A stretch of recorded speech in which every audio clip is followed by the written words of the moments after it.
I think AI is coming really fast. I think it's going to move a lot faster. It's going to replace a lot more jobs quicker. I think there's going to be a lot of pain for a lot of people over the next 5 to 10 years. Maybe we already see it in society. A lot of different things are happening, and people have to get multiple jobs, right? And I think AI is coming for a lot of jobs. A little bit of a concern of what if it really does get to the doomsday scenario? What's going to happen? We all got to eat. Because the thing about AI comes, it starts taking over jobs. People can't afford food. So what do politicians do? They want to try to appease their constituents because they need to vote. So they'll start printing money and handing out more money. Here's money. But then what happens to the money?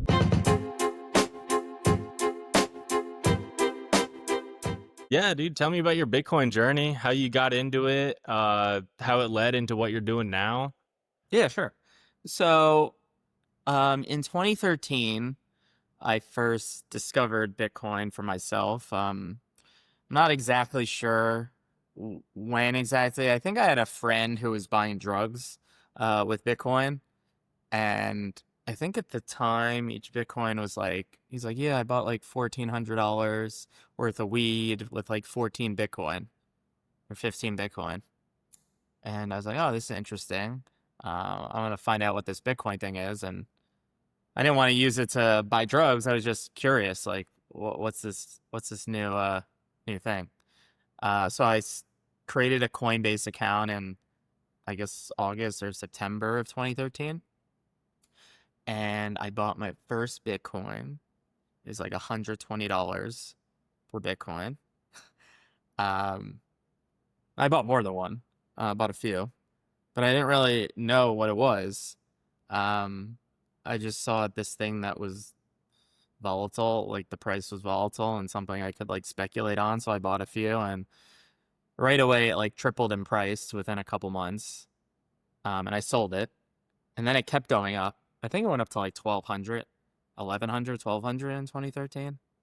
And then it crashed back down to like $200.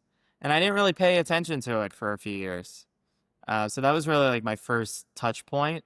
And then mid 2015, I kind of was thinking about how I was going to invest the money I've earned over the years. So my background's actually as a CPA. So I was working in accounting in New York City. I was at a big four public accounting firm. Then I was at a private equity firm, and thinking about, I started accumulating some wealth. I'm like, how am I going to allocate this money? And I found Bitcoin again. It, to me, it was like a hedge against uncertainty in the world.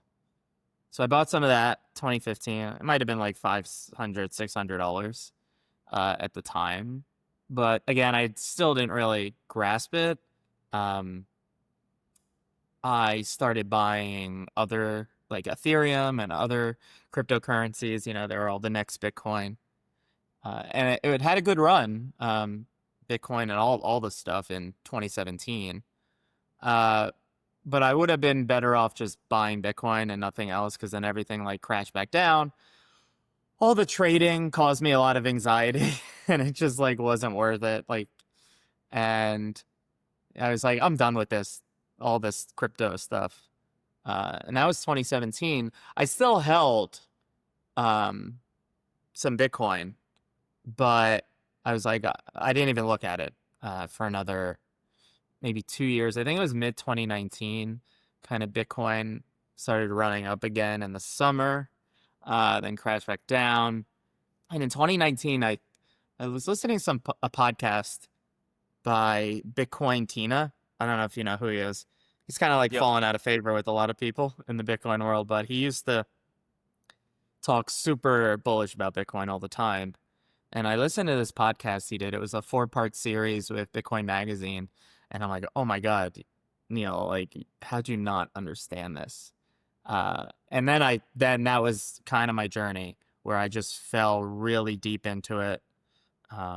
Let's listen to podcasts. I listen to the same podcast. I'm like, all right, I'm going to put 10% of my net worth in. Then, I'm going to put 20%, 50%. And then like all of a sudden one day, my whole net worth is in Bitcoin. Contrary to what you hear, your average financial advisor tell you to do, I was just like, no, I mean, I understand this, and I think I do. Um, in 2020, I read Jeff Booth's book, The Price of Tomorrow. I don't know. Have you read that book by any chance? Yeah. Yep. So That's a good book. that kind of also changed my life, just the way I looked at where the world was going. And this was like right before COVID, or maybe at the very beginning, I started reading his book. Um, and basically, my like I said, my prior careers as a CPA, I was doing tax compliance for different companies, and I was like, all this stuff is going to be outsourced and automated, and AI is going to take over, and I need to figure out how to um, secure my future. And so for me, Bitcoin also became that. This is like my only chance of really protecting and growing my wealth exponentially, while I figure out what I'm going to do next with my life. So 2020, I was home a lot, working from home because of the pandemic, and I wanted to tell everyone about Bitcoin. None of my friends wanted to listen to me, um, which was okay. It actually was a blessing in disguise because I went to look for people who wanted to talk about Bitcoin. So I went on Twitter and just started connecting with people, who were into Bitcoin. And I started posting content, started getting noticed by people in the Bitcoin industry. And then in early 2021, I don't know if you remember or heard of Clubhouse. Do you remember Mhm. that social media app? Yeah, that was a disaster. The ending of Oh, it. the ending of it. Yeah. Well, at the time, it was like an audio only, for anyone that doesn't know, an audio only app. And I ended up, in those Clubhouse rooms with all these different Bitcoiners, and was there a lot. And then one day, Corey, the CEO of Swan, Bitcoin, he reached out to me and he's like, Neil, we want to run these Clubhouse rooms, every morning. And I think he's like, how about we don't have anyone on the East Coast. Swan was like was a lot smaller, back then. And he's like, would you do this for us? Wake up at 6 a.m. every morning. I'm like, I'll do 6:30. And he's like, oh, okay. And then we'll pay you in Bitcoin. I'm like, all right. So I was still doing my full-time job as a CPA, but I would wake up at 6:30. I'd open up these rooms, and literally like 200 to 300 people would show up within minutes from all over the world, like Europe, Asia.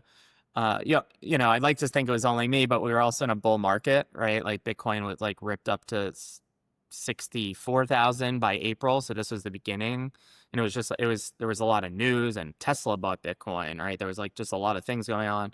But that's kind of how I started, you know, working in the Bitcoin industry, sort of, as a contractor. And then I would go to some meetups around here. And then in mid 2021, I went to my first like big Bitcoin conference. I went to the Bitcoin conference in Miami, Bitcoin 2021. And even at that time, I was not really my public facing. Even on Clubhouse, I had like an avatar. It wasn't even me. It was like a cartoon. But at the conference, I started meeting a lot of people, and they would come up to me, and I'm like, how do they even know who I am? Because my face wasn't anywhere, and they'd find me and they would thank me for the Clubhouse rooms over the past like 4 or 5 months, and that they learned a lot. One woman's like, I sold my whole 401k and put it into Bitcoin because of you. I'm like, I didn't tell you to do that. And then, but I mean, if she's still holding today, it worked out well.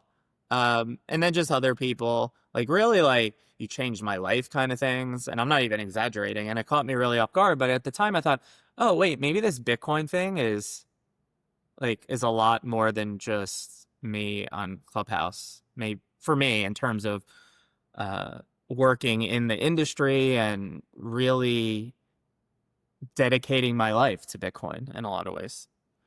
So that was like mid 2021. And then I don't know if you know Joe Carlasari. He's a lawyer in the Yep. space.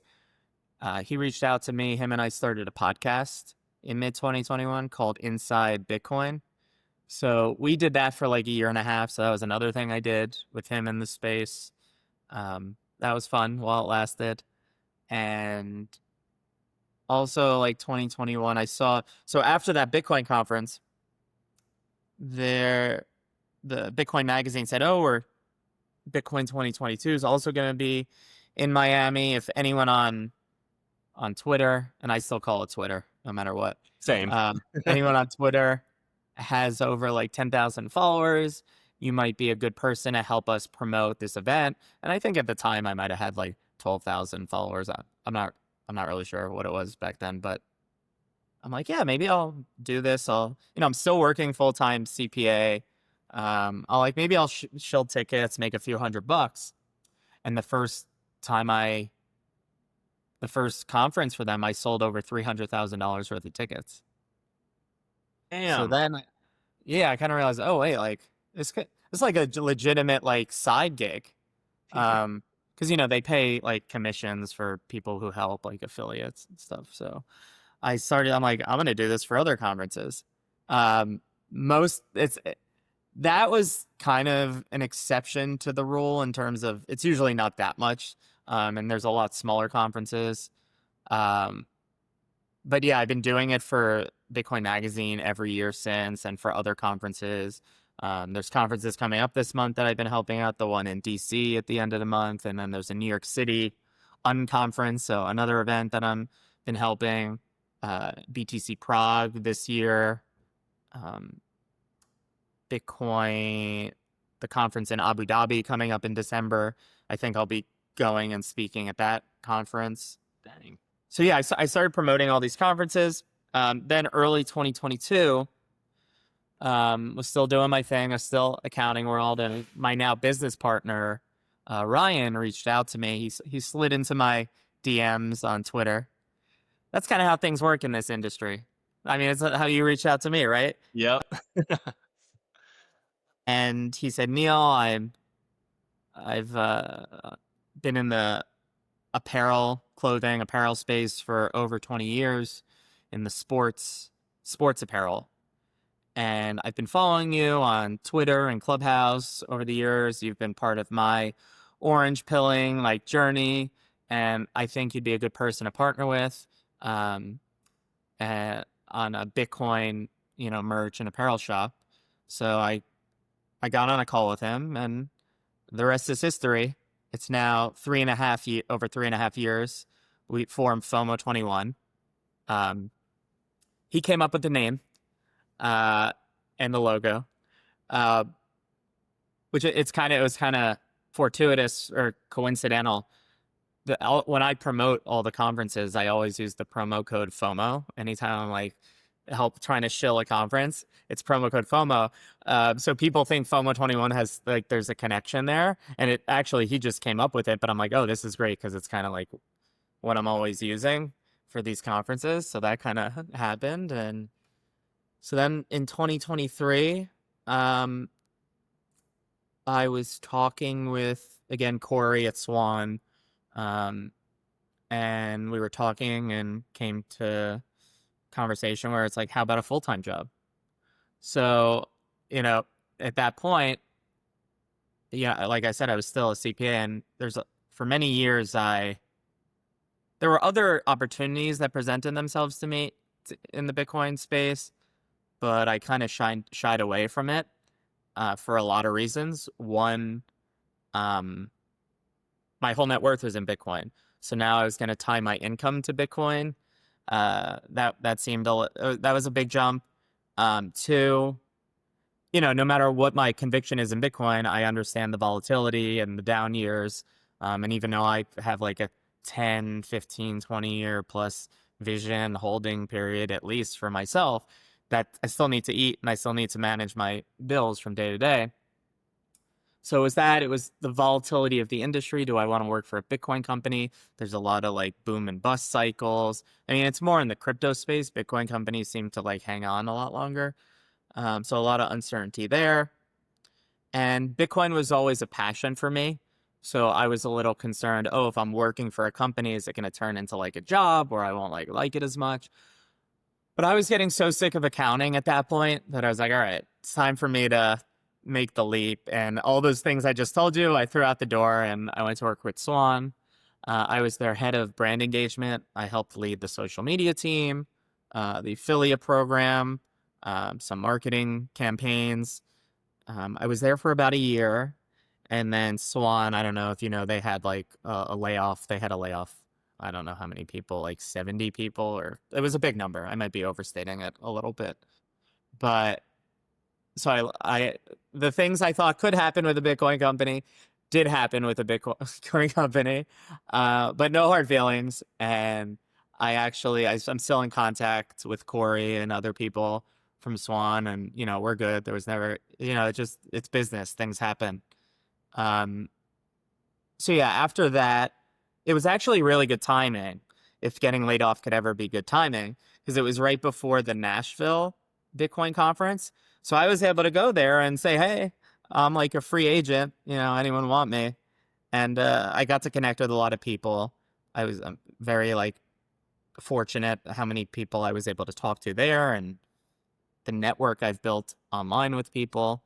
Um, a couple months later, I ended up working at a mining company based out of Oregon, doing contract work for first it was supposed to be 3 months, then we extended it, it ended up being 6 months, and that was a really good learning experience for me because now I was able to learn about a Bitcoin mining company in a lot of ways. I'm definitely not the most technical person on that, so I got to learn a lot uh, about that as well.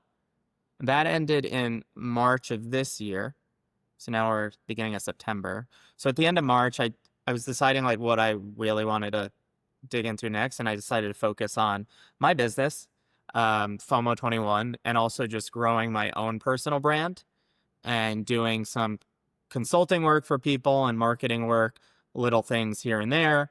It doesn't mean I'm not open to a more encompassing role in the future, but for now, it's just like I'm going to focus on myself, grow my businesses. We're in a bull market, even though it might not feel like that all the time. And just kind of keep growing and focusing on my social media brands. I've always been on Twitter, which I think is the hardest actually to grow a following. But Really? so I'm like, I'm going to go on Instagram. It's one of the hardest, I think, and start doing stuff on Instagram, posting clips and making videos. So I started doing that too. So just kind of been focused on me, with some little things here and there. And yeah, now I'm talking to you. That's awesome, man. That's so cool. I don't know. Do you make this hat? Going No, parabolic? no, I don't. So I think that's Jason Williams. Do you know who that is? Yeah, yeah. I know Jason Williams, and I know he kind of coined that phrase, like going parabolic. But then, I think that's from his website actually. okay, because I don't remember where I got it. I got it a long time ago, and I only wear it backwards because it's all stained from like sweat and stuff. Um, but yeah, when you said that, I was like, yeah, FOMO 20. I looked on your website, and I was like, I wonder if I got this from here. Like, but No, we don't sell those, but it's time for you to get a new hat and to get it from us now. yeah, I needed a new hat for sure. Yeah. Dude, that's a cool story, man. It's like you just threw yourself into the Bitcoin atmosphere and just landed ended up just getting accepted and landing some jobs through it. I Yeah, mean, like I said, my intention was never to like work in the Bitcoin world, try to get a job. I just wanted to talk to people about Bitcoin, and it kind of just happened. So that's, people ask me a lot, "Oh, Neil, I want to work in the Bitcoin world," or what do I need to do? And I'm like, first off, I kind of like guard against it right off the bat because of the same concerns that I had years ago. If you have a great fiat job, as we say, and you're making a lot of money, you could keep stacking Bitcoin that way, and it doesn't mean you can't still connect with people and go to conferences and go to meetups. yeah, I mean that's why I started the podcast because when we moved, like I told you earlier, when we moved, I quit my job. I quit my fiat job, so my wife could follow hers because she was crushing it. So I quit my job and I was like, I wanted to do something in Bitcoin. That's like all I wanted to do. That's all I wanted to talk about. And then finally I like got the balls to like start a podcast, and I was like, why didn't I just do this like years ago? I love it. It's so much fun talking to people. Even though I don't even care if it's like lucrative or not. I was like, it's still fun, but it's not a Bitcoin job per se, but it is what it is. I enjoy it. I mean, the best kind of jobs are ones that really aren't jobs, right? Something you're passionate about. And, if when I did our podcast, it was not really about making money. It doesn't mean yours can't be, but you really just want to enjoy it while you're doing it and, get fulfillment out of it. Yeah. Well, hey, you mentioned the DC conference. You've been posting a lot about it, and I keep seeing it. What is that, and what is going on in DC? Is that like an extra push for Bitcoiners to talk to congressmen and stuff? Is that what's going on? Yeah, there's going to be, I think so it's being hosted by the George Washington University. So, they're the university, they're not nonprofit, and they decided they wanted to have a Bitcoin conference to kind of connect people in the Bitcoin world with politicians. And there's going to be some well-known political people there, like Senator Cynthia Lummis. I think Congressman Warren Davidson, um, the House Majority Whip. So there's going to be a lot of different political people there too. And, it's kind of with, Trump being pro Bitcoin and at least this administration giving the perception that they're pro Bitcoin, Yeah. um, that, it kind of, I think, makes sense to a lot of people to kind of set up camp in DC and have a presence in DC. So I think that's probably a lot of the logic behind it. I know a lot of Bitcoiners don't like that.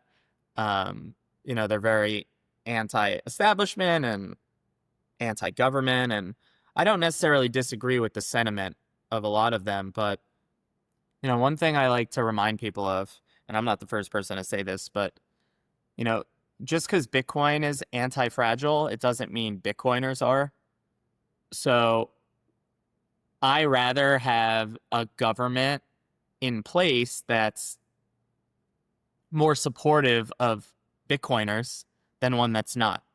Same. Now, I understand that, with presidency every 4 years, something could change and congressmen come and go, but we might as well keep a hospitable group of people around us as long as we can. And I'm not saying you should trust them because politicians should just do whatever they need to do to stay in power. Uh, for the most part, I hate to say all, but that's been my general I mean, I think experience. we all know. I mean, Right? It's all about winning the next election for most of them. So the trust is with a grain of salt if you're going to trust, but better to have them on your side than against you. So I'm all for what a lot of people are doing in terms of lobbying and all these things. I don't think long term, like over a 10, 20, 50, 100 year time period, it really would matter. I think Bitcoin would find a way. But if we can make it the path of least resistance and kind of grease the wheels in our favor, why not? yeah, no, I completely agree. I would much rather have. I mean, it's inevitable that government's going to get involved, right? Like it in the end of the at the end of the day, it threatens the US dollar. So, let's just be honest, it'll get involved in politics eventually. It's just a matter of time. So, I would rather have Bitcoiners educate them ahead of big decisions than the other way around where they just kind of don't know what they're talking about, and a lot of them don't still. But I agree. It's been kind of cool to see a pro Bitcoin government, at least right now. Yeah, the whole Bitcoin replacing the dollar. You don't hear a lot of people who are in DC say that because obviously it goes against a lot of their interests. And you don't, a lot of Bitcoiners who are in higher positions. I think some of them might believe that, but won't say it publicly because it won't do anything, and they don't want a target on their backs. Metaphorically, they don't. You don't want to have the government's eyes on you, right? So, but I do think like yeah, the I don't know how fiat currencies and Bitcoin are compatible over a very, very long period of time, but I guess Yeah. we'll see. This is a huge like human experiment what we're doing. We have this is a once and a human civilization idea, and uh, anyone that says they know for sure how it's going to turn out, like that's just you can't. But all things considered, it seems like it's the right path. Yeah, I think so. I mean, I honestly, I don't even know if we'll still be alive if that like when that happens, if it happens, anything like that. Um, but speaking of it taking over the dollar, you do bring up gold a lot recently, like demonetizing gold. You, I don't know. Tell me about that one, man. Well, yeah, I hadn't really talked about gold in a long time because I just hadn't felt a need to. But recently, people have been like on the gold train, and I think it's important to remind people that gold is old and it is an old technology. It's archaic. There is really no use for it as a monetary asset anymore, practically. I'm not saying it can't be used as money. I'm not saying it doesn't have value at all, but there's a superior money. It's called Bitcoin. Some people refer to it as digital gold. Why would we go backwards? And, we're seeing gold make new all time highs. Apparently, central banks are like accumulating gold. Um, I'm not really sure. I think like you've probably heard in your whole time in Bitcoin, we're still early to Bitcoin, and I still think a lot of people don't understand it. They're afraid of it, and but Bitcoin usually catches up to gold in dramatic ways. So gold's having its nice little rally right now. It's a few percentage points, and I think today actually it made a new all-time high in terms of its inflation adjusted all-time high.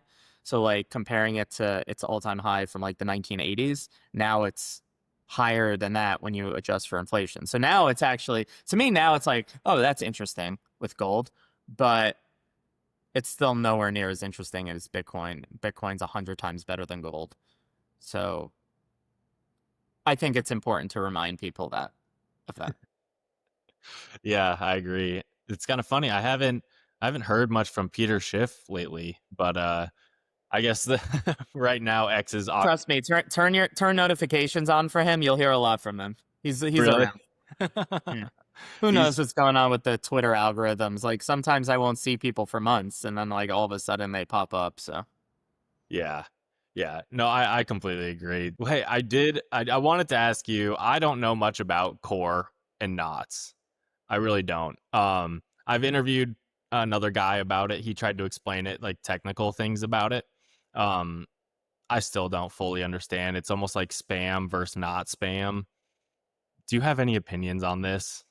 okay, I'm not the most technical person on this either. I'm not going to try to explain it. I could tell you my overarching like ideology and philosophy about Bitcoin is that usually I think like the less changes, the better. However, I'm not saying there aren't need for certain technical changes along the way. Um, I'll give you an example. Like, let's say, I don't know, internet infrastructure, like all around the world over the past like 5 years, upgraded where you needed certain tools, and the old versions of Bitcoin just didn't work as well with those tools, right? But that's like what everything you'd want to have something to like upgrade and change it. And that, like, to me, wouldn't be that controversial, right? And I think, what's going on right now, I think there's some people who see this as not controversial, and then other people who do. Again, I'm generally don't do anything, but I also think there might be times where something needs to be done. Um, what's been kind of challenging for me, and this kind of goes against some of the Bitcoin ethos, where people say like don't trust verify. I kind of have outsourced my trust a little bit over the years to certain people.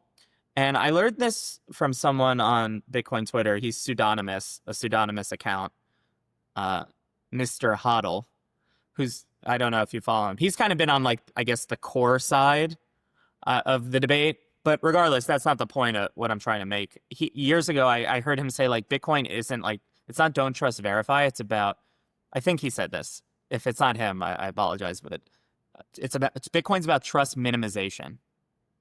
So what I gathered from that is, okay, Bitcoin's a really complex thing. You need to be, to really understand Bitcoin, which we kind of said at the beginning, no one really understands it, right? You need to understand computer science. You need to understand cryptography. You need to understand economics. You need to understand the law. You need to understand game theory and mathematics. And no one understands all these things perfectly or as an expert. And if they do, be very skeptical of them. Uh, so you look to people over the years and you aggregate their knowledge. It's like, okay, I listen to like these four people and they all kind of say the same thing. And, they've been in Bitcoin a while and I agree with them on an ideological level and I kind of like trust what they're saying. That's where I'm going to kind of like support. The challenging thing with this core versus knots debate is there's a lot of people I have looked to over the years on both sides of this debate who I really like and I really respect their opinion. And it's made it even more complicated for me. I can't just like de facto like, oh, I'll proxy my vote with this side because all the people. It's like, no, it's very difficult. And I've listened to arguments from both sides. What I'd say about knots is,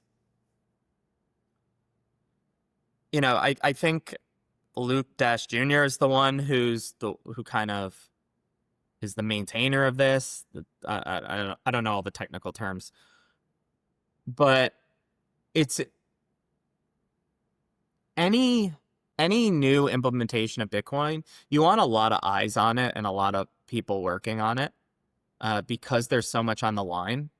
So all I would say is I'm not saying the knots supporters don't have valid arguments or that they're wrong, but I would love it if there's just more people with eyes on it. And it looks like some people are trying to raise money.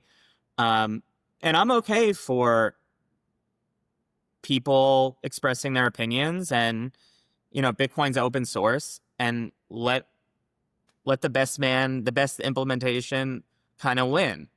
Yeah. All I really care about is Bitcoin is money and that the network is robust and protected. Um, and I think the incentives over the long term will win out. And if that means to continue with core, it'll be core. And if it means to do some other implementation or not, that's what it'll be. And some people might say I'm just like too like woo-woo spiritual in the skies, like, oh, it'll just work out. You need to be involved. And it's like, this is way bigger than me. And would you rather me give opinions on something that I feel like other people could give better opinions on at this point, So Yeah. I just kind of stand from afar and watch. Like I said, I'd hope there's more on whatever implementations are being new implementations are being accepted by people. I hope there'd be a lot of like funding and development and people's eyes on it. And then we could kind of see what works out. But there's a lot of money on the line, a lot of wealth. So to just trust like, oh, this person like knows what they're doing, maybe, but let's be very diligent about all of these things and not rush. And I don't. Yeah. I don't get into it with people, and I really don't think that like you could have like great nuanced dialogue on Twitter about Yes. contentious issues. So I don't even social media. I think social media is really just there's a lot of good, but it's not. I don't think human beings have evolved properly for social media. I don't think we're meant to have social media. You know, 40 years ago, how many people did the average person know?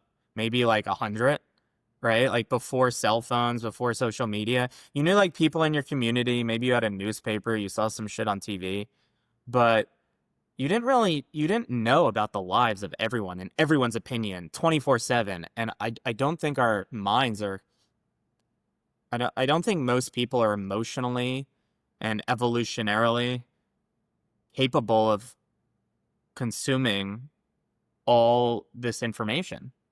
And I think that's why we're kind of seeing like a decay in society a little bit, is because of this. I think there's like overload.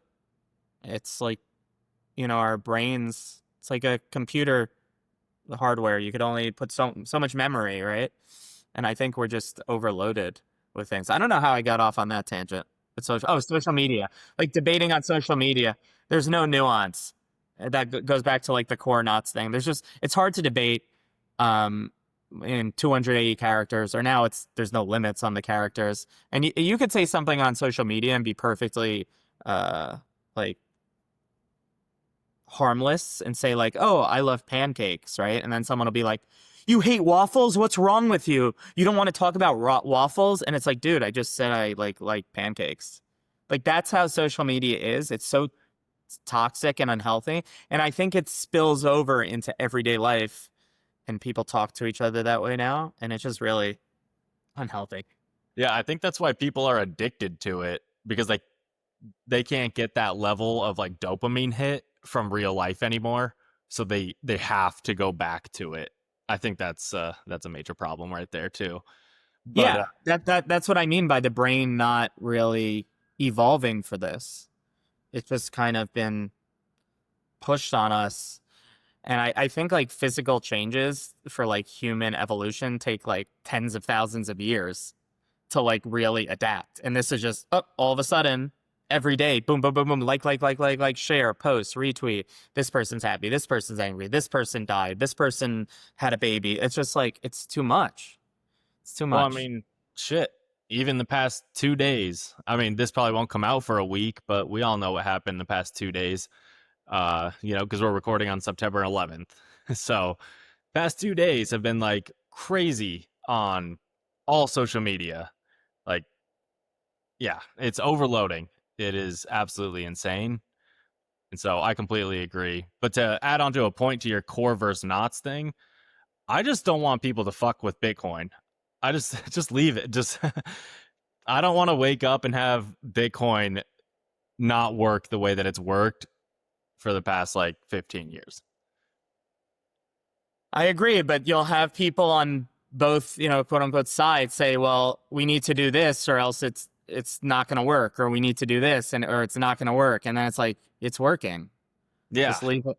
And then people are like, "Well, it won't be working in 10 years if we go down." It's like, well, how do you know? And then you get into a lot of like philosophical debates, and a lot of these people who work on um, the developers, they work on core knots or whatever. They're super brilliant and super smart, but part of what makes Bitcoin so like special and unique is removing the human element of not having central planners. And when people think they know what's best for Bitcoin, like, oh, we need to change the supply cap, or we need to change the block space, or we need to change the issuance schedule. You're literally doing what I thought Bitcoiners are against, which is central planning. We have rules, they're set in place. This is how we all play by the same rules. We're not constantly changing them. It goes back to something in law, um, where you have precedent of law, and you're supposed as judges, they're supposed to follow that precedent.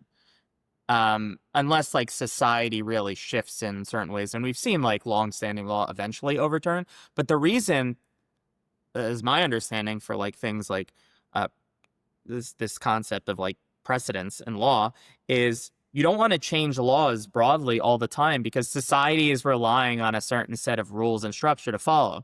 I could have set my whole business up because this was the law in place, and then you change the law overnight, you ruin my business.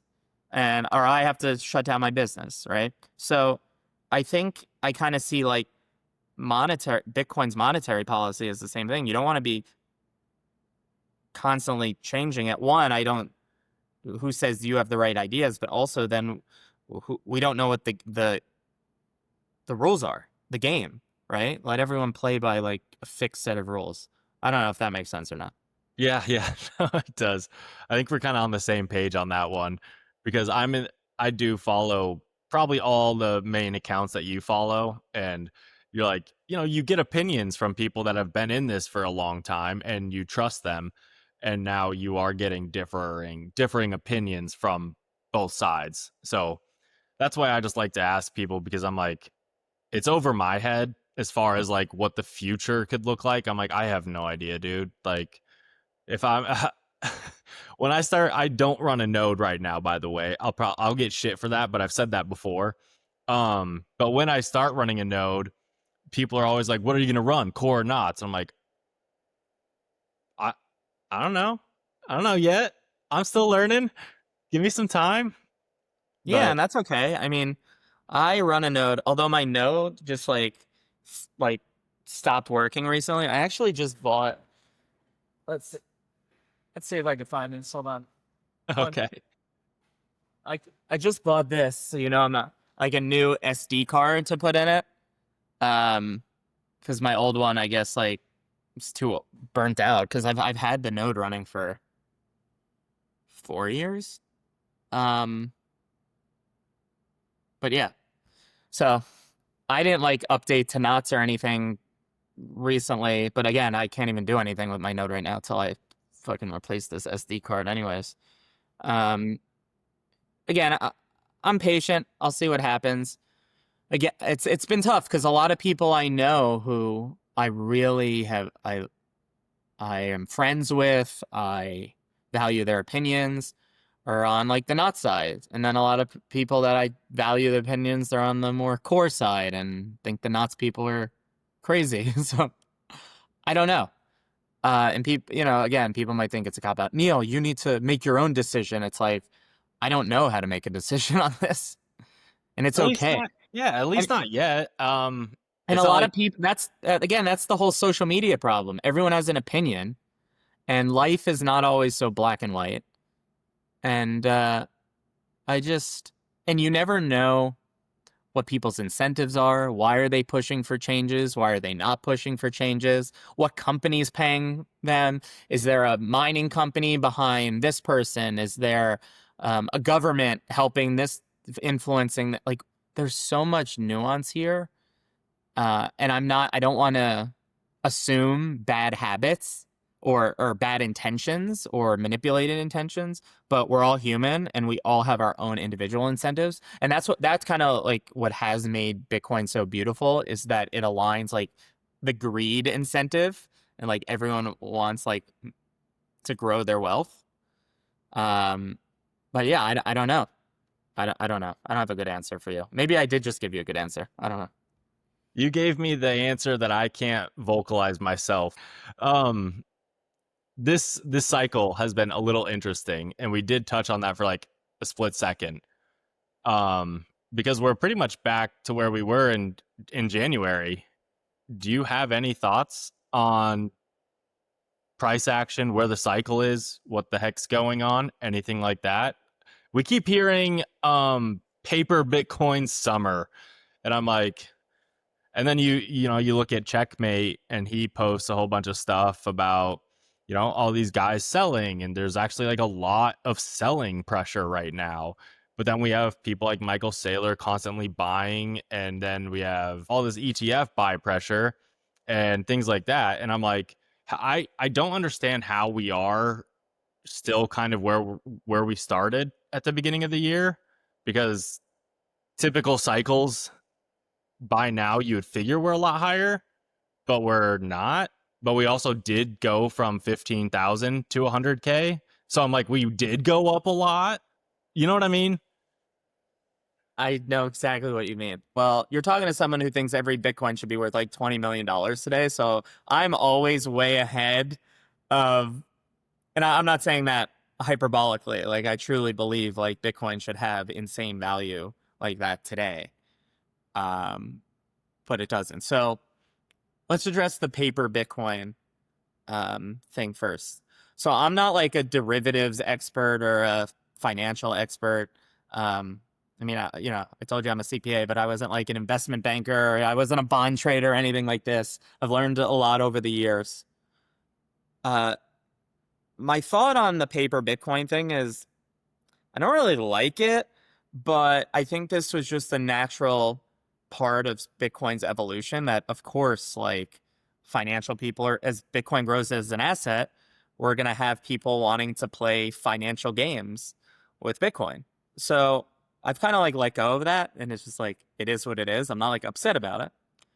I think ultimately over a long enough time period, it won't matter for Bitcoin's like long-term success and price appreciation because I think Bitcoin's different than anything that the financial industry has ever seen before. It's a limited supply fixed asset. Whereas almost every other thing they can like more can be made of it. With stocks, they could issue more bonds could be issued, more commodities are always being dug up and more is found and you know gold on asteroids. I mean, that's kind of crazy, but whatever. You get my point. Like, this is the only thing we know, like, for certain. Okay, this is the amount of Bitcoin. It's not going to change. So anyone that's trying to play games around it, eventually, like, if when that house of cards collapse, again, maybe the value of Bitcoin might go down in the short term, like some liquidity event, especially if we're not in like a hyper Bitcoinization phase. But Bitcoin will survive, and the people who are able to like hold on to their Bitcoin will be rewarded. Um, I'm not like again now I'm not like against the paper Bitcoin thing. I'm not against the treasury things. I kind of come around on the treasury companies. Like, why not? If people want to buy Bitcoin in their companies, if they think that's a way to increase their share price, you know, go for it. I don't know. I'm not. I I try to be like a free market person where it's like do whatever you want. I'm not into like people scamming people and doing whatever they want. I think we should that part of the free market should be me being able to call out someone and saying this is a scam. Uh, but I'm not worried about it long term really affecting Bitcoin. I think maybe it has to do with the price. Maybe it could suppress the price for a little while. But the same way people play paper games suppressing prices of things, it flips the other way eventually because you can only, once people figure it out, there's both sides of every trade. Um, so we'll see. We'll see what happens there. The cycles, I think you might have mentioned something about Yeah. the cycles. Um, I've never been big into the cycle thing. I think it's been very serendipitous the way it's aligned with like election cycles and things like that. Every 4 years, right, we have a new presidential election. So things have kind of like aligned, like I said, in a serendipitous way, or at least an interesting way. Uh, you know, the halving to me is more of a celebratory event than an actual um meaningful price indicator. It's a reminder of like Bitcoin's beautiful protocol and its monetary policy. Um, so I don't think like the next halving like it means anything anymore. It's so small Yeah. relative to the supply that's already out there. And I also never bought into like the whole cycle thing because how many cycles were there? The sample size was so small, right? We had such a small sample size. If you're ever in statistics, you need to look at things done like 100 times, 1,000 times before you can say, okay, like, yeah, this means this. Like, oh, so it happened 3 times. That doesn't mean anything. So I don't buy into the cycle theory where, oh, we're definitely going to run up the last quarter of the year or that we're going into a bear market in 2026. I don't know that. But what I do know over 10 years, I think holding Bitcoin starting today for 10 years will be very valuable. So you want to fuck that up over like 6 months, a year of timing and be like, oh, I'm going to sell in 2026 because we're going to a bear market. And then we don't. And then you missed out on maybe one of the best years ever. It's just not worth it to me. If you know what you own, just sit and relax. People get, there's the expression like some people are too smart for their own good. Um, I appreciate all the technical analysis. You mentioned on-chain analysis. I appreciate it. I find it interesting. I'm not saying there isn't anything to it or like strong correlations, but remember with technical analysis and all these statistics, they're all probability driven. Like, someone looks at a stock chart and it's like, oh, it has a head and shoulders thing. It's going to go down now. That might maybe 70% of the time it goes down. But do you want to be caught on the 30% when it doesn't? And I don't know the probabilities. But it's the same thing with this on-chain analysis. It's like, oh, anytime this has happened the last 2 times, it means it's going to happen a third time. You just don't know. And it might. And if someone wants to trade off that, great. Like it's their right. But for me, there's 21 million Bitcoin. If you think about how many Bitcoin do I have? Let's say you have 1 Bitcoin. Then like you get to 2, you have twice as many. You have 2 of 21 million. Or if you get to 10 Bitcoin, you have 10 of 21 million. And I'm not saying like 10 is a realistic goal for the average person anymore. I'm not trying to like say you need to get to 10 or even need to get to 1. Just start stacking, get your portion. Have a half of a Bitcoin, right? You have a half of a Bitcoin, that's equivalent to 1 out of 42 million, right? So just get what you can and keep accumulating and just know that this is the best money ever created in human history. And that's all you need to know. You don't want to trade your pesos or your dollars for pesos the same way you don't want to trade your Bitcoin for dollars, right? Yeah, no, people who try to predict and trade Bitcoin, it's funny because there's only like 10 days out of the year where Bitcoin makes its big moves.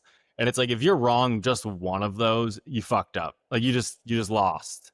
Like if you sell because your model shows it's gonna like drop or something and it does do one of those run ups, it's like you just wasted your entire time stacking and it's gone. Now you just have to buy back in at a higher price. Congratulations, you lost. And Yeah, and especially when, you've put in so many years into this to where like you have an understanding of Bitcoin. You get it. You've put blood, sweat, and tears in this. You've started a podcast. You take your time. You're on Twitter following these debates.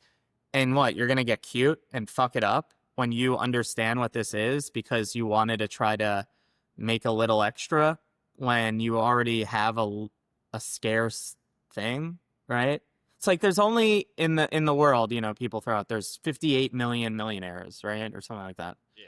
There's only 21 million Bitcoin, so not every millionaire could even hold 1 Bitcoin, right? So what are we doing here when it's picking up pennies in front of a steamroller? And like you said, there's only, tradition. Historically, there's been like 10 days out of the year, maybe it's 13 days or whatever, where Bitcoin has its biggest gains. And, maybe that won't be true in the coming years. I don't know. Maybe it will be true. Maybe there'll be one day 3 years from now where Bitcoin goes up 50% in one day and then it never comes back down, right? And then it's like, what are you doing? You know what you held. Why you? But people have a bias. I think I've heard American Idol say this, a bias, an activity bias. Like they want to do something and it's really hard to just sit in boredom. Yes. Right? It's hard. And it goes back to our conversation about social media and the dopamine hits, the constant like dopamine, dopamine, dopamine. It's hard for people to sit in boredom and not do anything. It's funny. And because we've You been conditioned with fiat money that it's gonna become worth less and less over time. So we have to do something with it. We have to make more of it. And I think Bitcoin flips that on its head where you don't have to do anything. You could just buy it and wait. But that goes against all of our programming our entire lives. It's wild. Yeah. No, you brought up American Hodl. I was listening to him. I think it was on the What Bitcoin Did podcast, and he was talking about how Bitcoiners have gotten so bored with making such massive gains that Bitcoiners are now trading treasury companies just to get a dopamine hit. And I was like, But yeah, go ahead. no, I was like, no, that's so true because you want, we are used to like the 400% in a year, or the 50% in 1 month type gain, and you're like, you get that euphoric feeling, and then when you don't have that for like 2 years, people get bored. They get really bored, and then they start trading and they start fucking up, and now it's like, they move on to the next thing, even though you might still hold your Bitcoin, but all of a sudden now you're allocating your money maybe 10% towards treasury companies just to see if you can outperform Bitcoin. And it's like, it's just this weird dopamine hit that I kind of laughed at when I heard him say that. I was like, that's kind of true. I see it. Yeah, for sure. And let's be honest, most people, even like Bitcoiners, not everyone has a lot of Bitcoin or a lot of money. We make assumptions like, oh, this person must have a lot of Bitcoin or this person doesn't, and we really don't know. Um, but I think it just goes back to the boredom thing. Just bored. People are bored. And what I'd say is if you're bored, get a hobby. Don't trade your Bitcoin, right? Or build a Bitcoin business if you have to be involved. If it has to be, build a Bitcoin business, start a Bitcoin podcast like you're doing, right? Like just do something else. It doesn't have to be like complex trading and covered calls and put options and picking which treasury company out of 800 is going to win. I'm not saying you can't do that. I'm just saying take it easy in whatever you decide to do. I've talked with people at these treasury companies. I do think Michael Saylor is doing a phenomenal thing for Bitcoin personally, but the fact that so many others are trying to follow now, and it's like, well, you're never going to catch him. But treasury companies in general, I do think some are going to fail. I think it's a new thing for this cycle. Maybe if we have a bear market, some of them go away. I'm not sure.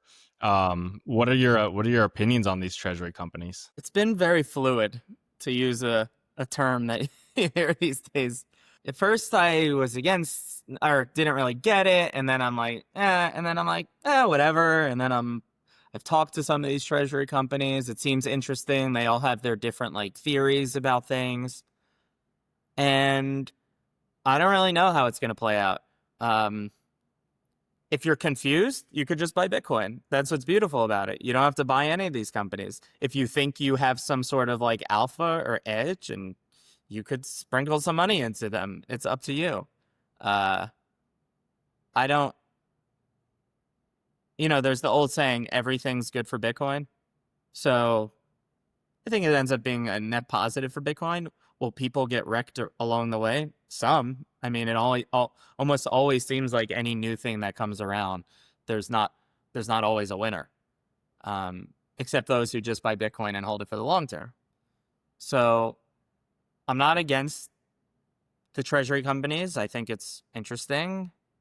I think there's a need for them in certain places. I think there's like one country where Bitcoin is taxed at a higher rate than like stocks or securities. So it would make sense. Oh, someone like put it in this vehicle in a company instead. That way you're paying a lower tax rate. Oh, that makes sense. Especially someone that's just buying Bitcoin, not necessarily for like the sovereignty and the freedom principles, but just wants like the price exposure. Okay, that makes sense. Or, obviously what Michael Saylor is doing with strategy is this whole like huge mind thing. I can't even like wrap my head around all the new products he's putting out. And maybe there's something there. Like he's way smarter than me when it comes to this stuff. I don't know. And people that have held MicroStrategy since it kind of got on the Bitcoin standard have done really well. I think maybe it's outperformed Bitcoin. And if you've held it since like when they started. So who am I to like know or judge any of these other Bitcoin equities and say they can't do something similar? They're never going to be the same as MicroStrategy. None of them are ever going to get to 600,000 plus Bitcoin. It's not going to happen. No. But I don't know. What is like the next biggest one? I think Mara, which is a Bitcoin mining company. What do they have? Yeah. 100,000, 50,000? I don't know. They're never going to I catch it. I don't And think they can't even any. do the same things. Like, yeah, go ahead. No, I was gonna say I don't think any company is even close uh, to 100,000. I think the next one I thought was like way down in like the 30s or something. Probably should Google it, but It's 52,000 Mara. okay, And then the Jack Mahler's company, 21, I think, yeah, has like 43,000, it says here. okay, but yeah, no, I'm in the same boat. The only reason why I would buy something like a treasury company is if I could do it through a Roth or a retirement account. I can see that being really beneficial. But like Maybe. personally, I don't. I mean, unless you think you're going to outperform Bitcoin, then there's no point in holding something like that. If you can buy Bitcoin directly, in which if you're in the United States, you can. So Yeah, I think as long as people are like honest and upfront about their involvement in them, like, yeah, I'm an advisor for this treasury company. This is what I think is going to happen. There's risks. Well, I don't have a problem with it. I know some people get very excited about it in a negative way, but for me, it's just worry about yourself. Accumulate your own Bitcoin. do you have any thoughts on the future of AI in Bitcoin? That's a big question. Let's separate it into first AI. What do I think about AI? Okay. I think AI is coming really fast, and I don't think people see what's coming. I'm not necessarily sure it's going to be the doomsday scenarios that some predict, where like everyone's job's going to be completely gone. We're all going to be bored. We're all not going to know what to do. The machines will take over or sell us. Like, I'm not like that far. But I think it's going to move a lot faster. It's going to replace a lot more jobs quicker. I think there's going to be a lot of pain. That's kind of one of the reasons why I think buying as much Bitcoin now as you can is important, because I think there's going to be a lot of pain for a lot of people over the next 5 to 10 years. Um, I don't I don't know when that pain really starts to show itself. Maybe we already see it in society in some ways, where maybe more people are living with their parents or multiple roommates, and you know, a lot of different things are happening, and people have to get multiple jobs, right? And um, I think AI is coming for a lot of jobs. Humans have always been very resilient anytime new technology comes along, where they find other ways to make money and do things. So I think that'll still happen. But there definitely is a little bit of a concern of what if it really does get to the doomsday scenarios? What's going to happen? We all got to eat. To me, Bitcoin is the internet of money, the money of the internet, I should say. So if AI is going to use a money, it's going to use Bitcoin. Uh, I think I asked Grok on sent out a tweet like, Grok, if you were to use one money and only one money, which would it be? And it's like Bitcoin, dumbass, like obviously. And it makes sense. It's a uncorruptible, cryptographically secured, you know, non-sovereign money. So it's the future. It's going to happen. And I think AI is going to accelerate Bitcoin's adoption. So that's why I think this whole cycle stuff, you, people, if they're like thinking about trading Bitcoin, they could get lift on the other side of that trade, where AI just takes off so much and it pulls Bitcoin with it tremendously. And then you're like, oh shit. Because think about like this, what's going to happen. Let's play this out. AI comes, it starts taking over jobs. People can't afford food. So what do politicians do? They want to try to appease their constituents because they need to vote. So they'll start printing money and handing out more money. Here's money. But then what happens to the money? It becomes worth less. And then what happens to Bitcoin? It becomes worth more because people realize so it's this like feedback loop where Bitcoin just will keep, as AI keeps increasing at this exponential rate, or at least this non-linear rate, Bitcoin will explode with that. So I see that as a scenario, and it's why this whole like, oh, we're gonna have another cycle, or 2026 gonna be a down year. It's like, all right, good luck with that, because one day, as Michael Saylor said years ago, all your models will be destroyed, completely devastated. Bitcoin goes to the moon. I think I quoted that perfectly. And I think AI is that moment where that AI will be that moment for Bitcoin, or could be. And I think a lot of people aren't thinking about that. I mean, so I own a company, FOMO 21, which is we talked about it briefly at the beginning, an apparel company. And we've been making a lot of AI videos recently. Those are so good, dude. Thank you, I man. freaking love those. They're awesome. Thank you. Yeah, no, I enjoy the process of making them, the creative process, coming up with the ideas. That's actually the hardest part, is coming up with the idea. Because Yeah, once yeah. you have the idea now, the AI's gotten so good where it's like we can make it work. But what I was getting with these AI videos we're making, the we really started only in what's it, September, July, August, September. So only like 3 months ago started making them. Um, and in June, what we saw in what we were able to do with these videos in June compared to what we could do today is already way farther ahead. I see it. I'm working on things where like a video that would have taken me 6 hours to make can take me less than an hour now. Wild. So I'm seeing it. Other people are not seeing this in their day-to-day lives. And yeah, I'm making videos. How's that going to change society, like the videos, right? But I know if the AI is making it faster here, it's making it faster in other places that I'm not involved in, right? So I don't need to see it to know it's happening and to know that this is just going to surprise so many people and leave them stunned, unemployed. They're not going to know what to do. Yeah. It's going to be it's going to be a tough time.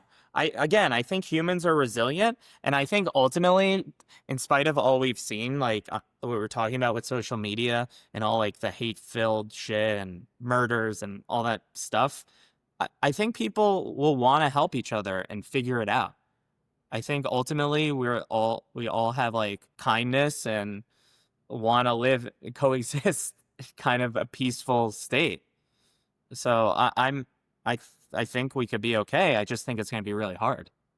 I think I think we're gonna go through a cycle of this AI, where it comes in, it replaces a ton of jobs, and then people are gonna crave human interaction.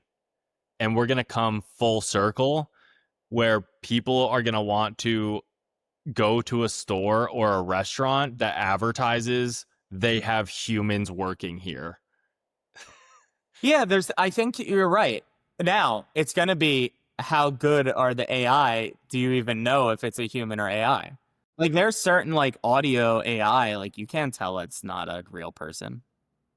I mean, I make videos that people literally in the comments of the videos, they say, "Is this AI? I'm not sure." So, you know, I do agree. There's still, humans do crave authenticity. So I still think there is something to wanting, like you said, that human element. But when does AI get so good that it mimics the human element? That's Can scary. it? I think it can. I don't think, it's not there yet. But maybe it will be able to. I don't know. Yeah, we could be scared, or we could realize this is where it's going, and you will accept that and take advantage of it to the best of your abilities and for you and your family, and just stack Bitcoin as Well, your. yeah, I mean, I'm not scared. I'm not scared for myself. I'm scared for our society as a whole because, like you said, if it replaces jobs, I mean, I'm stacking Bitcoin constantly. So I think I'll be okay. But as a society as a whole, if it's replacing jobs and all of a sudden we have this massive group of people that aren't working, they have no purpose, they don't know what to do with their day-to-day life, all of Yeah. a sudden Then you how safe are you then? If other people are desperate, then no one's safe, right? Like that's the whole thing. You want a flourishing society where people aren't fucking robbing you. well, that's why I It's live in Florida and I carry a gun everywhere I go. So I got a couple. I have to pick one up in a day or two. I can go pick it up. Nice. But uh, no, where was I going with that? Oh yeah, UBI. I honestly do think that's when UBI is going to be rushed in. Universal Basic Income.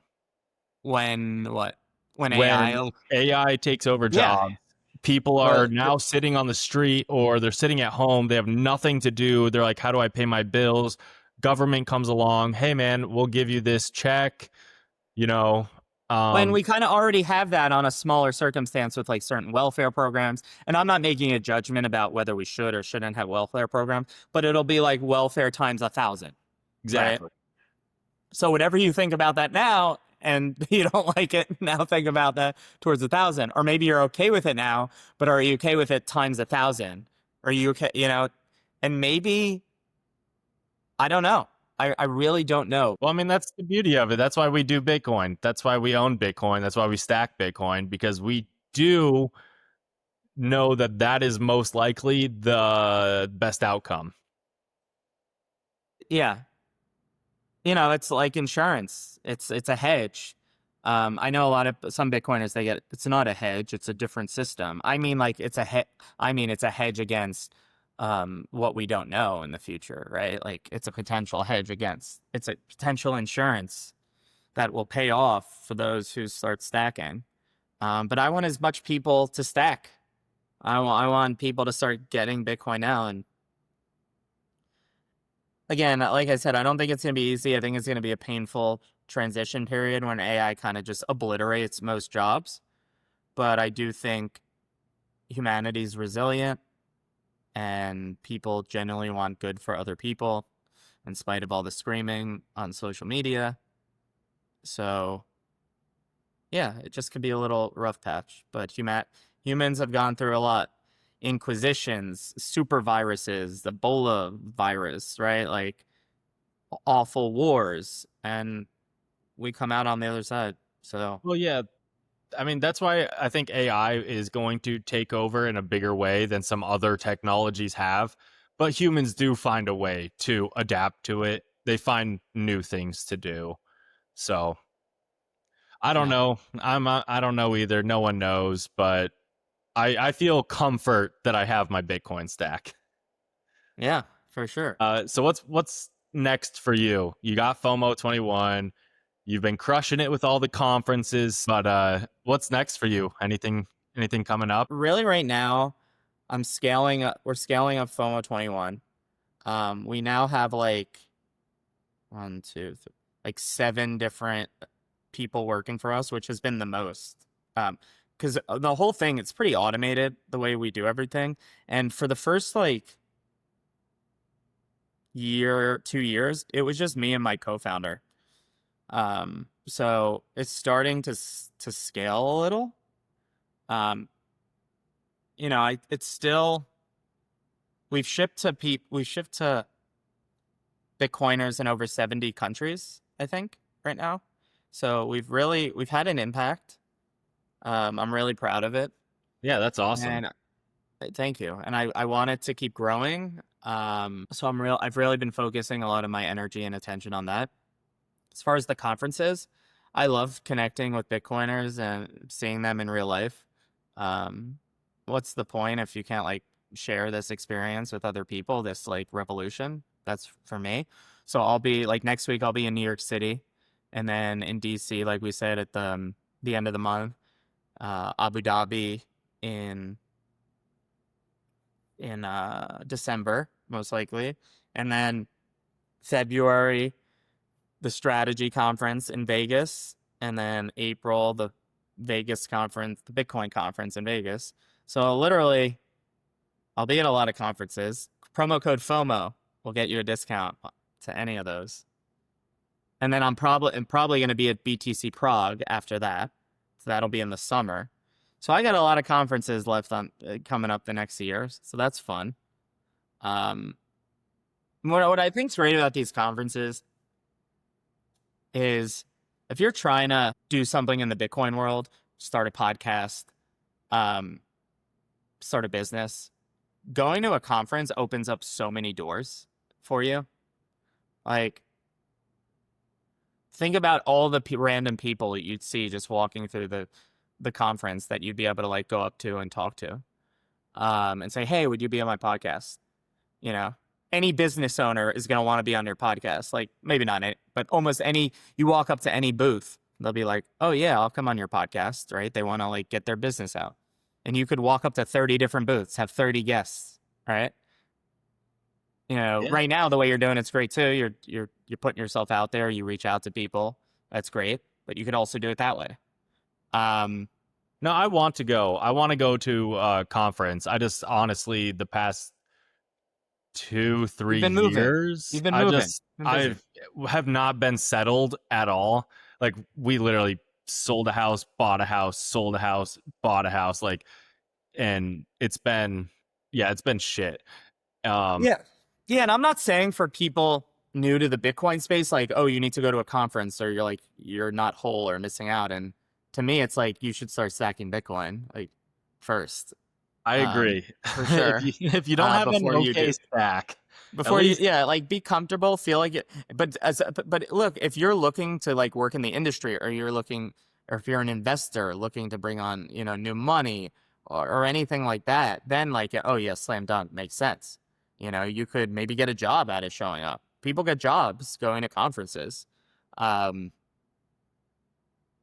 yeah, and I say to this to people, a lot of times I'll go to a conference and it won't be till 2 years later that some guy reaches out to me, oh, Neil, we should work on this together. And I met them 2 years ago at some dinky conference that might not even be a big one. Right. And then it's like, oh yeah, no, like, so when people ask me sometimes, oh, how was the conference? I might not think, oh, this was the best thing ever but sometimes 6 months, a year, 2 years down the road, I end up connecting with someone. So I think it's cool. yeah, no, the networking is the fun It's part. something that can't be simulated online.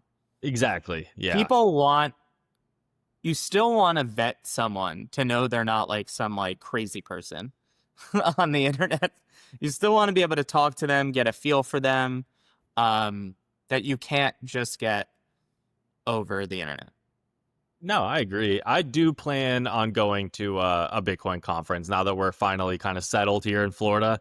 That is a goal. I want to go to a Bitcoin conference. And now you have a And promo code, FOMO. You'll be good.